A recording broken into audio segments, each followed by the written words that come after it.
गुरुब्रह्मा गुरुविष्णु गुरुदेव महेश्वर गुरुरेव परं ब्रह्मं तस्मै श्री गुरुवे नमः। अखण्डमण्डलाकारं व्याप्तयेनं चराचरं तत्पदं दर्शितं येनं तस्मै श्री गुरुवे नमः। तस्मै श्री गुरुवे नमः। तस्मै श्री गुरुवे नमः। ओम नमो भगवते वासुदेवाय नमः। ओम श्री गणेशाय नमः।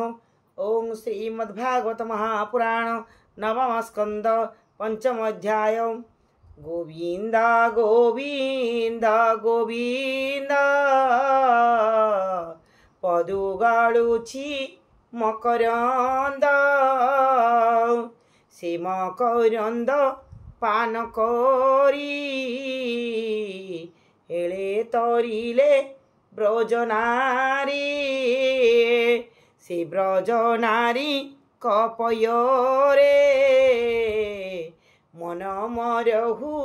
निरंतरे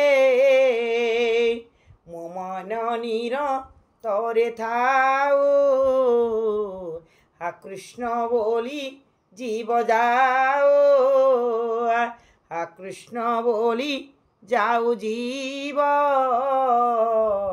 मते उद्धार वासुदेव। चक्ररु दुर्वा सारक्षण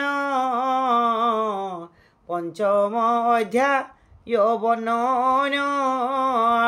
श्री शुकवाच एमन्ते विष्णु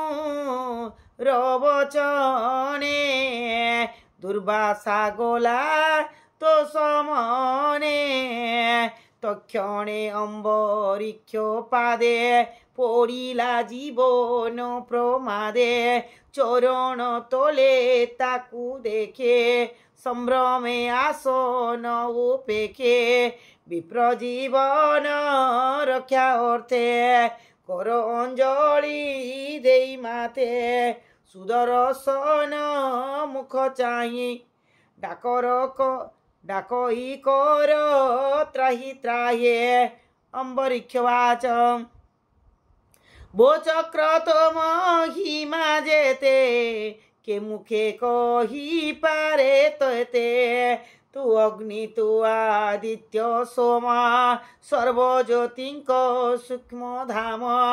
तू पाप खीति वायु रूपी ब्रह्म प्रकाशे सर्वव्यापी तू तन मात्र इंद्रिगण विराज पुरुष कारण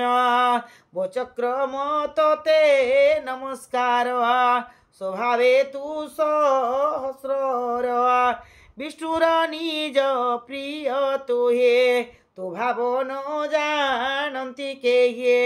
सकल शस्त्र तेजे हरो तोर महिमा महामेरु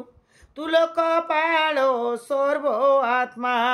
तू तेज पुरुष महात्मा तू सर्वधर्म कर्म हेतु अधर्म कूल धूमकेतु त्रिलोक्य पालो शुद्ध चेता मनहु बेग बलवंता तोहर निज तेज त्रासे संसार घोर तमनासे श्रुति तो महिमा न जाने केवल प्रकाश प्रमाणे अद सद सद रूप तोर ब्रह्मा शिवंकु अगोचर दानव बले नर हरि तोते पेशंती बेग करी तू दैत्य बल मध्य पशि सकल निज तेज ध्वंसी असुर रणे तोर तेज देखि कंपई ग्रहराज एणु जगत त्राण अर्थे खल विनाशे धरी हस्ते तो बले तो गबला गदाधर तू एबे मते त्राही कर ए विप्रकूल देव मोर यहा जीवन रक्षा कर मुझे दान यज्ञ करी सुधर्म मार्ग कुआ चोरी ब्राह्मण चरण कमले जेबे जेबे सेवन मोर कूले जेबे गोविंद प्रीत मते मु जेबे देखे सर्वभूते ए धर्मे जेबे मोर दीक्षा द्विज रखेऊ प्राण रक्षा श्री सुखवाच ए मंत शुणी ता वचन विष्णुर चक्र सुदर्शन तक्षणे निशा कर प्राय शीतल लागे विप्रदेहे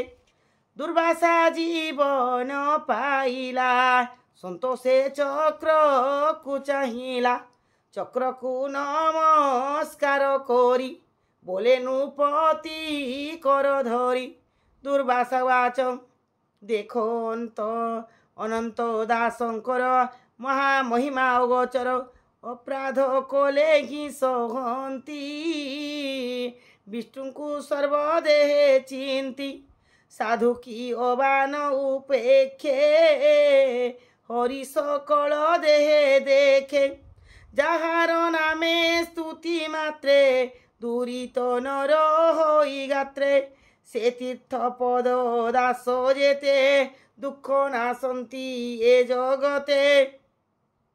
जेणु रखिलु मो वचन मो जीवन तोर महिमा धन्य धन्य एमंत विप्र मुख शुणी कोपले देई बेनी पानी बोले दुर्वासा मुख चाही वो विप्र कर मते त्राही तुझे अतिथि मोर कूले मिलिलु पारणार बेले पारणा भये मुगोपते अपराध कली दुष्ट चिते से अपराध मन धर पारणा मोर गृहे कर एमंत राजार वचने पारणा कले तो समने कल्याण करी अम्बरीखे अनेक मनर संतोषे तक्षणे शून्य मार्गे गले ब्रह्मार भुवने मिलिले कहिले अम्बरीक्ष वाणी ब्रह्मा संतोष ताहा शुणी राजा को कले धन्य धन्य एबे तू शुण हो राजन से अम्बरीक्ष दंडधारी पुत्र को राज्ये राजा करी हरि चरणे मन देये पशिला घर बने जाए प्राण छाड़िला तप बोले पशिला विष्णुर मंडले जे अम्बरीशर आख्यान से जे करे श्रवण कीर्तन हरिचरणे मने चिंतिए अंते से गोविंदे पसंतिए बोइले विप्र जगन्नाथ नवम स्कंदे भागवत अमृत रसमय वाणी भकत महिमा बखाणी सुजने अम्बरीश वाणी संसारुतर यह शुणी इति श्रीमद्भागवत महापुराणे पारमस्या संहितायां नवम स्कंदे अम्बरीशोपाख्यानो नाम पंचम अध्याय समाप्त।